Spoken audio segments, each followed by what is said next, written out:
नमस्कार। दिन भर की हाइलाइट्स जानने के लिए सुनते रहिए सुजस आवाज राजस्थान। सबसे पहले चर्चा उन खबरों पर जो सुर्खियों में रहीं। मुख्यमंत्री भजनलाल शर्मा ने कहा, इलेक्ट्रोथेरेपी को मान्यता देने वाला देश का पहला राज्य राजस्थान। इस पद्धति पर राज्य में हुआ है अच्छा काम।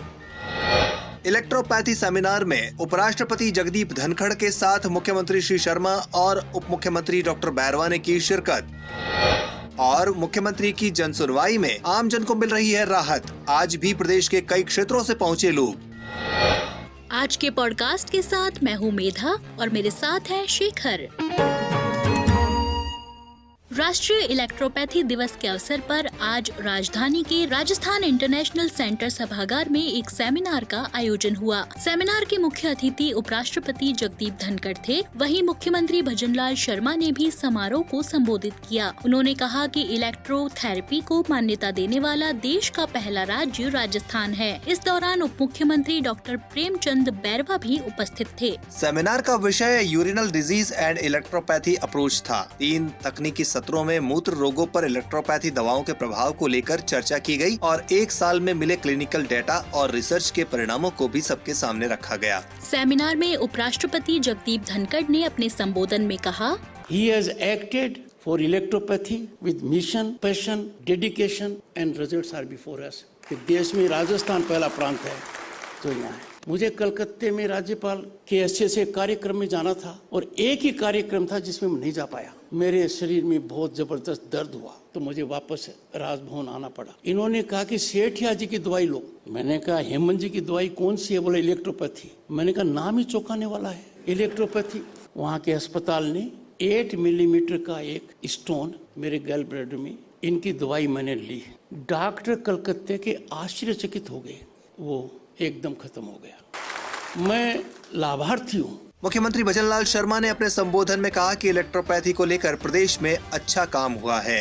विश्व इलेक्ट्रोपैथी दिवस की हार्दिक बधाई और शुभकामनाएं भी देता हूं। दुनिया को इलेक्ट्रोपैथी चिकित्सा पद्धति देने वाले काउंट सीजर मेटी को भी मैं नमन करता हूं। काउंट सीजर मेटी जी का मानना था कि हमारा भोजन पेड़ पौधे ही हैं, तो रोगों की चिकित्सा भी हमें औषधीय पेड़ पौधों के जरिए खोजनी चाहिए। इलेक्ट्रोपैथी, होम्योपैथी, हर्बल चिकित्सा जिसमें औषधीय पौधों के रसों के माध्यम से इलाज किया जाता है, आज राजस्थान में हजारों रोगियों का इस पद्धति से इलाज हो रहा है। हमारे लिए गौरव की बात यह है कि राजस्थान में इलेक्ट्रोपैथी चिकित्सा पद्धति को मान्यता देने वाला पहला राज्य है। इस संबंध में विधानसभा ने राजस्थान इलेक्ट्रोपैथी चिकित्सा पद्धति विधेयक 2018 में, जैसा कि आपने देखा, पारित किया है। हमारे यशस्वी प्रधानमंत्री सम्मान्य नरेंद्र मोदी जी के नेतृत्व में भारत निरंतर प्रगति पर है। नए एम्स खोलने के साथ ही आयुष मंत्रालय के माध्यम से नई आयुष पद्धतियों का विकास भी किया जा रहा है। वहीं उप मुख्यमंत्री डॉक्टर प्रेमचंद बैरवा ने कहा कि इलेक्ट्रोपैथी की जानकारी जनता तक पहुंचाने में इस सेमिनार का अहम योगदान है। इलेक्ट्रोपैथी की गुणवत्ता इसलिए भी सुनिश्चित है क्योंकि इससे दवा का आधार केवल औषधीय पौधों का रस है और इस प्रकार के उपचार करना हमारी पुरातन परंपरा भी रही है। इसकी औषधियों में केमिकल, मेटल, एनिमल आदि का प्रयोग नहीं किया जाता है। ये पद्धति देश के प्रत्येक राज्य में प्रचलित है। मुझे खुशी है कि इस प्रदर्शनी के माध्यम से इलेक्ट्रोपैथी के विभिन्न विषयों की जानकारी हमारे जनता तक पहुंच सकेगी। आपको बता दें, चिकित्सा पद्धति के जनक काउंट सीजर मैटी के जन्म दिवस को विश्व भर में इलेक्ट्रोपैथी दिवस के रूप में मनाया जाता है। इस मौके पर आयोजित सेमिनार में राजस्थान के अलावा अन्य राज्यों से भी इलेक्ट्रोपैथी चिकित्सकों ने हिस्सा लिया। सेमिनार से पहले शुक्रवार शाम इलेक्ट्रोपैथी चिकित्सा पद्धति पर आधारित प्रदर्शनी लगाई गई, जिसका उद्घाटन उप मुख्यमंत्री डॉक्टर प्रेमचंद बैरवा और जयपुर सांसद रामचरण बोहरा ने किया। इस प्रदर्शनी में आम जन को इलेक्ट्रोपैथी के विकास, दवाओं के परिणाम, वैज्ञानिक परीक्षण, रिसर्च पेपर सहित कई जानकारियां मिल रही हैं। आम जन को राहत पहुंचाने और उनकी परिवेदनाओं के निस्तारण में मुख्यमंत्री भजनलाल शर्मा निरंतर प्रयासरत हैं और वे अपने निवास पर लगातार जन सुनवाई कर आमजन से मिल रहे हैं। मुख्यमंत्री ने आज भी ओटीएस स्थित मुख्यमंत्री निवास पर जन सुनवाई की। उन्होंने आमजन की परिवेदनाओं को सुना और अधिकारियों को आमजन से प्राप्त परिवेदनाओं की जाँच कर उनके तुरंत निस्तारण के निर्देश दिए। आप सुन रहे हैं सुजस आवाज राजस्थान।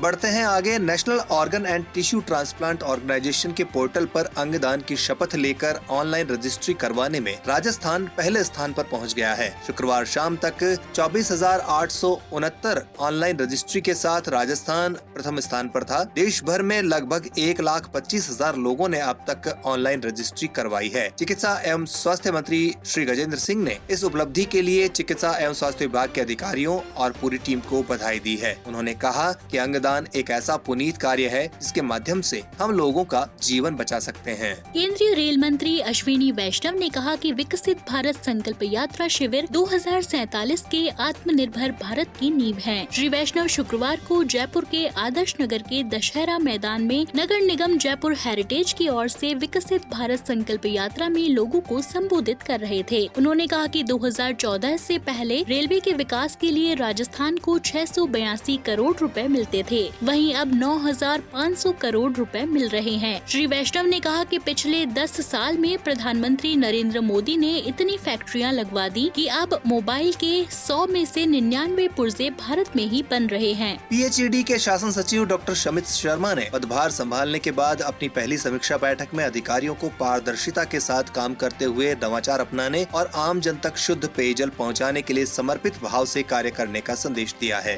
उन्होंने सप्लाई किए जाने वाले पानी की गुणवत्ता के लिए क्वालिटी कंट्रोल लैब में नियमित रूप से सैंपलिंग के निर्देश दिए और कहा, छीजत और चोरी को रोकने के लिए आवश्यक कड़े कदम उठाएं और आवेदन के बाद निर्धारित 7 दिन के अंदर आम जन को कनेक्शन दिया जाए। राजस्थान लोक सेवा आयोग ने संस्कृत शिक्षा विभाग में 15 विभिन्न विषयों के लिए सहायक आचार्य के कुल 200 पदों पर भर्ती का विज्ञापन जारी किया है। शैक्षणिक योग्यता, वर्गवार वर्गीकरण और अन्य जानकारी संबंधित विस्तृत सूचना आयोग की वेबसाइट पर उपलब्ध है। आयोग सचिव ने बताया कि उक्त पदों के लिए ऑनलाइन आवेदन 22 जनवरी से 21 फरवरी तक रात 12 बजे तक किए जा सकेंगे। ऑफलाइन आवेदन स्वीकार नहीं किए जाएंगे।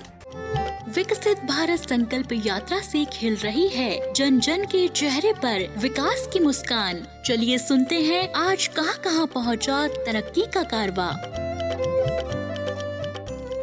भारत सरकार की योजनाओं के बेहतरीन क्रियान्वयन और इनका लाभ पात्र लोगों तक पहुंचाने के लिए सभी जिलों में विकसित भारत संकल्प यात्रा जारी है। इसी कड़ी में मेरी कहानी मेरी जुबानी में आज प्रस्तुत है जैविक खेती का लाभ ले रहे मंगलाराम पुरोहित की कहानी, जो सांचौर की ग्राम पंचायत इटादा के निवासी हैं। खेती करता हूँ, बीज खाद में देसी खाद डालता हूँ, अगर बाद में खेती ऐसी होती है। वहीं मेरी कहानी मेरी जुबानी में ग्राम पंचायत निम्बाऊ के ओम प्रकाश बिश्नोई की कहानी, जिन्हें नैनो यूरिया से उन्नत फसल मिल रही है।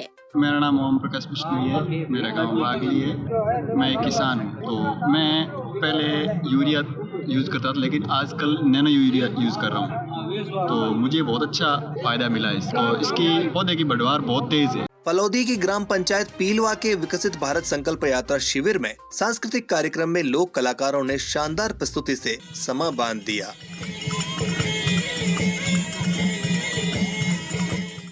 और दौसा की ग्राम पंचायत बापी के शिविर में लोकसभा सांसद जसकौर मीणा ने कैंप का अवलोकन कर लाभार्थियों को सरकार की योजनाओं के कैलेंडर वितरित किए। अब एक नजर मुख्यमंत्री के सोशल मीडिया संदेश पर। आज लोहड़ी पर्व के पावन अवसर पर मुख्यमंत्री ने सभी को शुभकामनाएं देते हुए अपने सोशल मीडिया पर लिखा, उत्साह, उमंग और सौहार्द के महापर्व लोहड़ी की आप सभी को हार्दिक बधाई एवं शुभकामनाएं। ये पर्व आप सभी के जीवन में सुख, समृद्धि व सफलता का संचार करे। राज्यपाल कलराज मिश्र ने भी लोहड़ी पर सभी को बधाई और शुभकामनाएं दी है। उन्होंने कहा कि लोहड़ी सूर्य के आलोक में जीवन को उर्वर करने का पर्व है। उन्होंने इस पर्व पर सबके मंगल की कामना की है। मुख्यमंत्री ने उदयपुर राजघराने के युवराज लक्ष्यराज सिंह से मुलाकात की। इस पर उन्होंने हर्ष जताते हुए लिखा, मेवाड़ के महापराक्रमी योद्धा वीर शिरोमणि महाराणा प्रताप जी के वंशज व उदयपुर राजघराने के युवराज श्री लक्ष्यराज सिंह जी मेवाड़ से आज आत्मीय भेंट की व मेवाड़ के विभिन्न जनहित विषयों को लेकर सकारात्मक चर्चा की। तो आज के पॉडकास्ट में इतना ही, फिर होगी आपसे मुलाकात। तब तक के लिए नमस्कार। दिन भर की हाइलाइट्स जानने के लिए सुनते रहिए सुजस आवाज राजस्थान।